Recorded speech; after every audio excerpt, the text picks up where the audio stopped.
Hello everyone. This is update for August 25, 2023, day 548 of the war, end of the date update. Also catch up for August 24, 2023.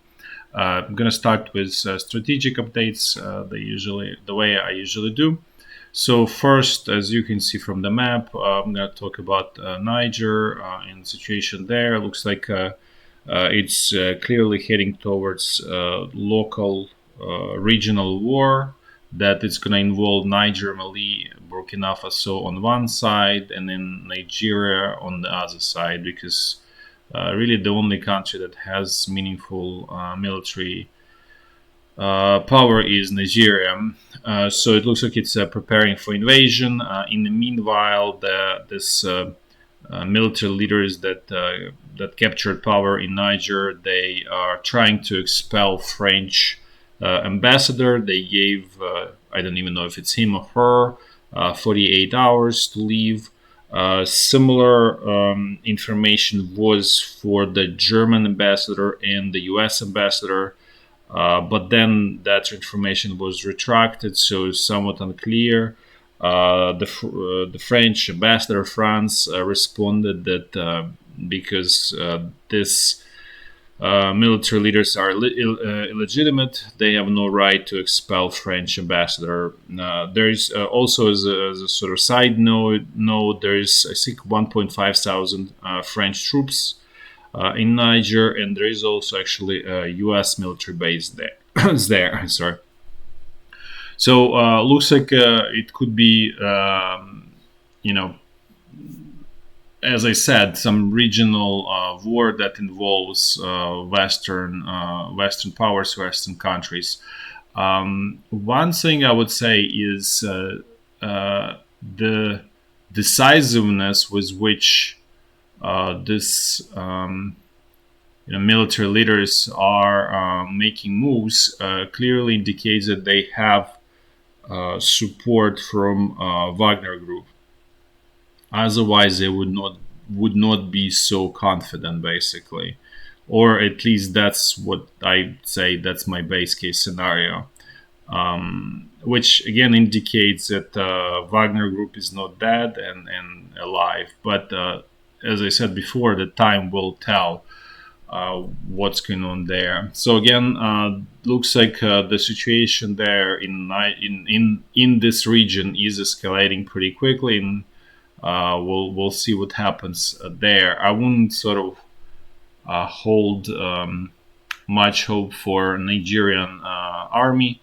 Doesn't look like it's sort of has a drive or strong motivation to achieve anything in Niger. So it might be just sort of much ado about nothing, basically. Now let's quickly look what's going on in the U.S. Financial system. Things essentially the takeaway: things are frozen, things don't change. The crisis is contained for now, in remission. But as I said, it's in remission, not cured. So, but there is no sort of inflammation that's happening. Also, money-to-money supply in the U.S. remains somewhat stable. So again, that also helps to freeze the crisis in the banking system. And this is what's going on in the banking system. As you can see, the the stress looks like it's slowly subsiding, mostly due to the other credit, not to actually bank term funding program, which is remains at stubbornly high, doesn't go down. So that's the reason I'm saying that the crisis is in remission or contained, but not resolved. The interest rates are looks like breaking up a little bit higher, but this is general trend due to this Jackson Hole meeting in the U.S., where it's very clear that central bankers, because there was also from ECB there, that they are clearly determined to bring inflation to 2%, which really means that interest rates will stay higher and for longer. But the key here is really that there there was a huge destruction of capital over past 15 years, and I would say probably even more than 15 years, but especially sort of, I would say, atrocious destruction of capital with the zero interest rates.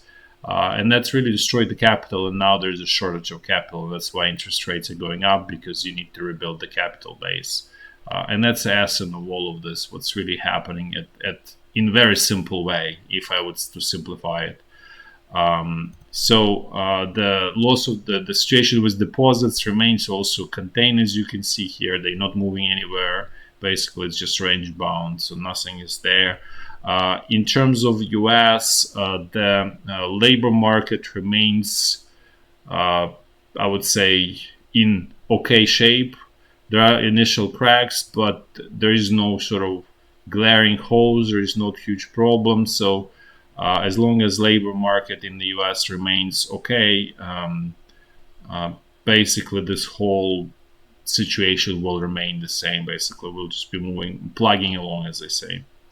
Also in Germany, so also kind of status quo. The IFO business climate came out, which shows worsening of business climate. No surprise there. I mentioned, how bad things are in Germany. You can even see, if you just look at the color here, it's all red. It's just it's really in bad shape, and I explained the reason for that is being this fight against the conventional energy, which I explained before. The conventional energy is essentially, alternative energy is derivative of conventional energy. Meaning by that, I mean is that in order to create all of that infrastructure for alternative energy, you need to use conventional energy. And so by default, because it's derivative, it's more expensive than conventional energy. And as conventional energy goes higher, because of all of these constraints that are being put on it, the alternative energy is going to go actually exponentially higher. So, and it will become extremely, extremely clear that this is not a path forward, essentially. My take on it, this alternative energy is really not about any, trying to make the planet, greener or climate problem or anything. It's really a security problem, covered up as, this environmental problem. And the reason I'm saying that, because if you can see what's really happening is that non-West countries, they essentially trying to cut off supply of resources to the West. And essentially West is forced to sort of create self-reliance. And the best what was, let's say, think tanks came up with was this, this what we call alternative energy, which, as I said before, it's not alternative and it's really not an energy. But because even if you look at the US, it's not self-sufficient in, let's say, crude oil. US, I mentioned this before, it consumes about 18 million barrels per day. It produces about 12 million barrels a day. There is also some, I think, fuel that's sort of kind of produced from ethanol. That's another 2-3 million, but it's really, that is low quality fuel. It actually destroys engines during combustion process, because it releases water. It's low energy content. So basically, it's really more of a problem than solution itself. So again, this is the same sort of kind of so-called alternative energy, which is not really alternative, and in the end, it really backfires. So this is what's really happening, and that's unfortunately, there is no light in the end of the tunnel, at least for Germany right now. Now let's switch to closer to Ukraine-Russian and all of this area, and I just want to go back to the Wagner situation. As I said in the previous video, it's unclear that the head of Wagner Group was killed, and his military commander killed, and head of his sort of logistic and supply got killed. I'm not convinced of that. It's a 50-50 chance that it could be all staged. And there is another reason I would say that this potentially is like that, is that um, uh, because all of these people are, I would say, quite intelligent. And because of that, all of the typical sort of procedures is that you don't put like, basically all three top leaders in one place in airplane, which is known that it can be easily shot. So you would definitely sort of separate them. You would not keep them together when they're extremely exposed. And so it would sort of imply that that Prigozhin and Utkin were idiots, and I don't believe it for a second that they were idiots. They're extremely intelligent people. And so this is another, I would say, 2 cents in direction that this was staged. However, whether it's staged or not, we're gonna find out with the passage of time, as I said before. But one thing is very clear in Russia, among their sort of ordinary people, ordinary soldiers on the ground. There is consensus that these people were killed by basically a minister of defense and his chief of his general staff, and obviously Russian president. So there is quite a bit of, I would say, almost kind of hatred towards towards Russian, all of these people, Minister of Defense, Russian president, and so on. It just very clear that these people, they need to continue fighting. So they there is no sort of blowback, and there is no like apparent leader that can sort of drive that blowback. So, but this is another sort of signpost or yardstick that we pass towards 1917 moment in Russia. This is means that that moment is become even more closer in Russia. Because there is very clear signs that that Wagner group, the head of Wagner group, were extremely popular, I would say, in Russia, and have very strong popular support. That's all I would like to add about the sort of this whole situation and with Wagner group. So as I said, this is not settled. And there is an extremely negative, I would say, development for the Russian president and Russian Minister of Defense. They essentially can expect something negative at any moment as a result of all of this.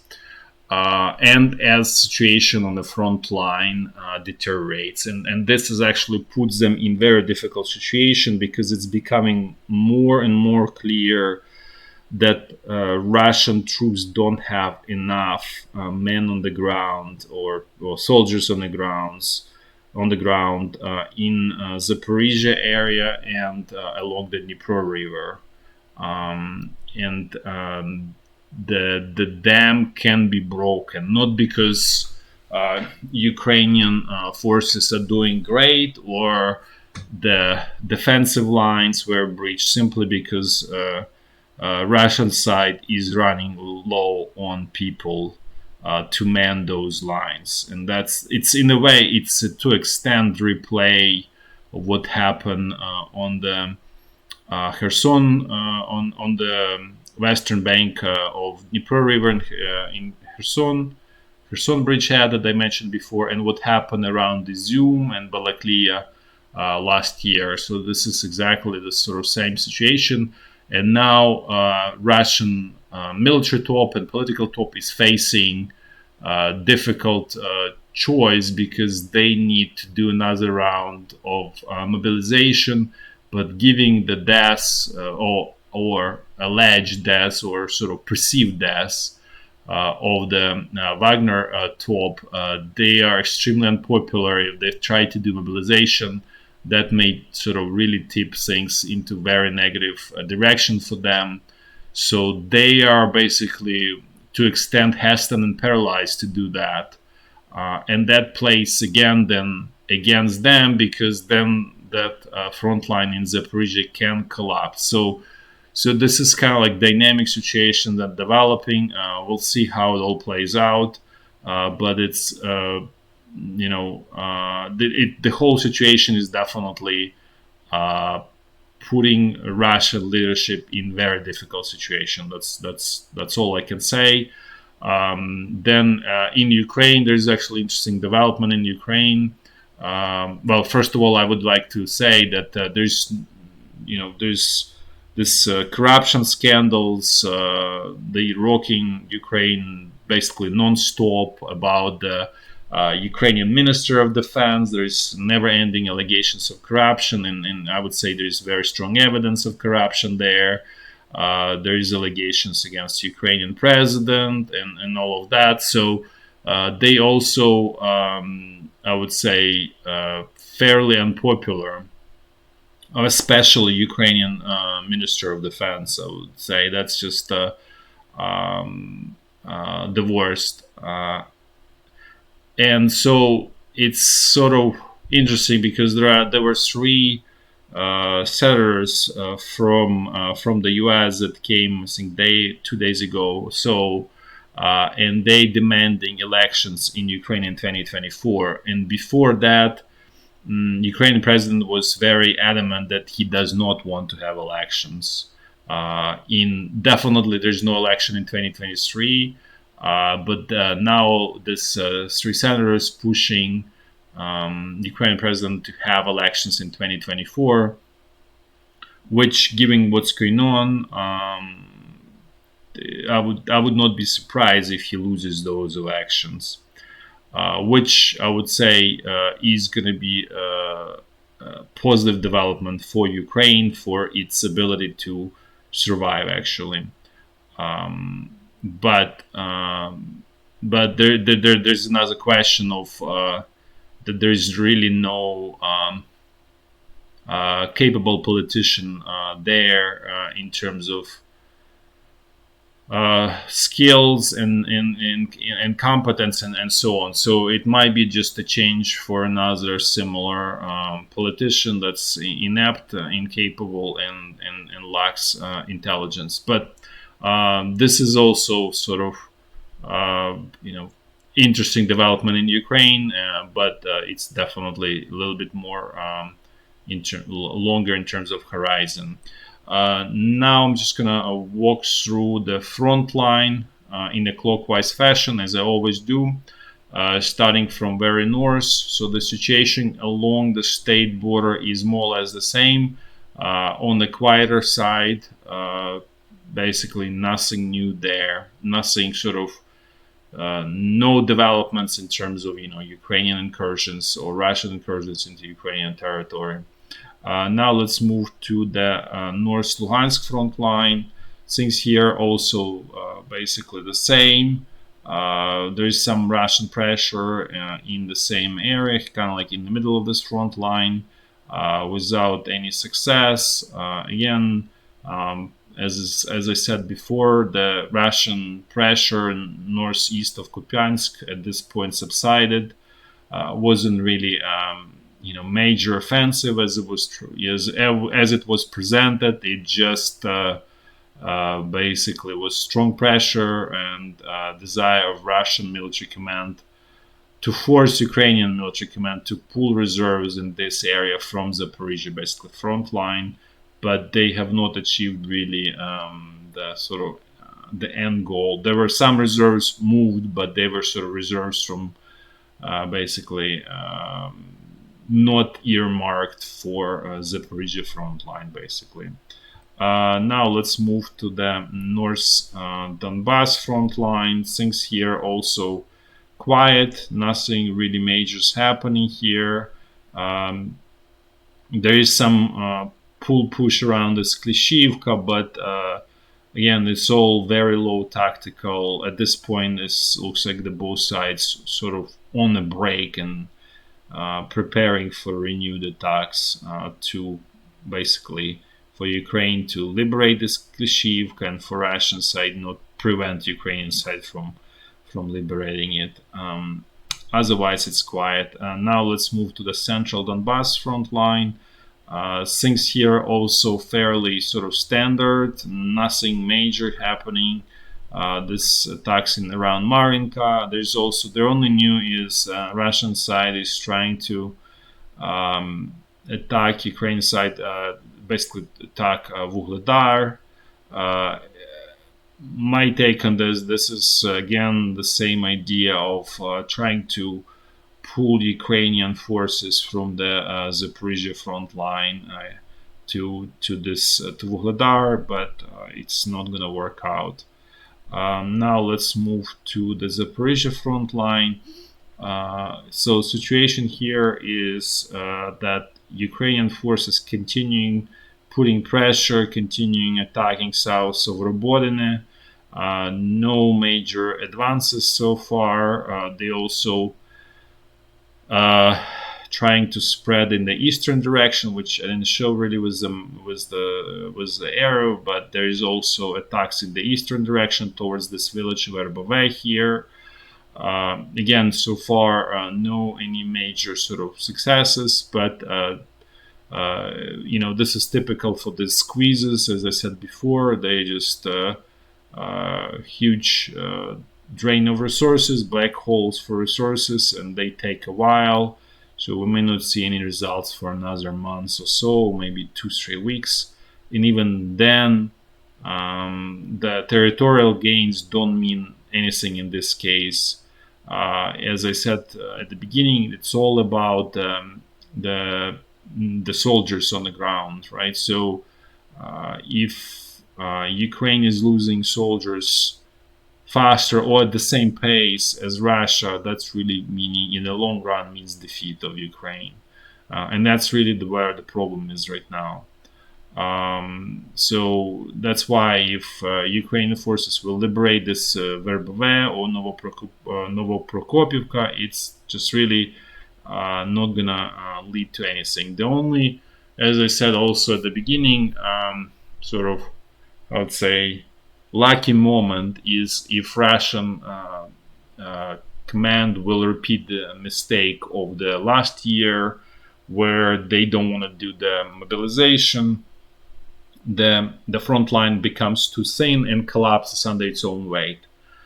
In that case, obviously, Ukrainian forces will be able to eventually move quickly and decisively and reach Azov Sea, and obviously create huge defeat for the Russian side.